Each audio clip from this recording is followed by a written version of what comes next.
वो है? अब इसमें सबको इसी में रहता था। इसमें से सब निकल निकल के डिवाइड होकर सब अलग अलग हुआ है ये लोग। सब वही लोग हैं? सब वही लोग हैं। हाँ, ये जो हुआ था वो लड़का के ये हुआ जो औरंगजेब से हुआ था। माशाअल्लाह, ये मुजफ्फरपुर बिहार का आपको नज़ारा करा रहे हैं, 0 माइल के हाँ, पास। कौन सा इलाका है ये? ये मुरादपुर है के पट्टी मुरादपुर।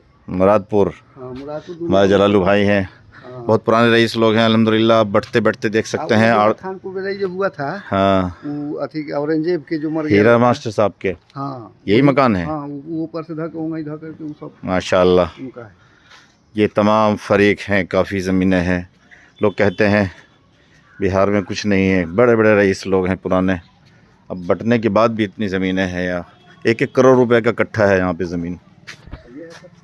इमाम कदीम शम्सुल हुदा गाज़ियाबाद से आने के बाद मुजफ्फरपुर बिहार का नज़ारा कराते हुए। लीची का गाछी था, कभी जंगल था, है ना? ये सब लीची का गाछी जंगल है।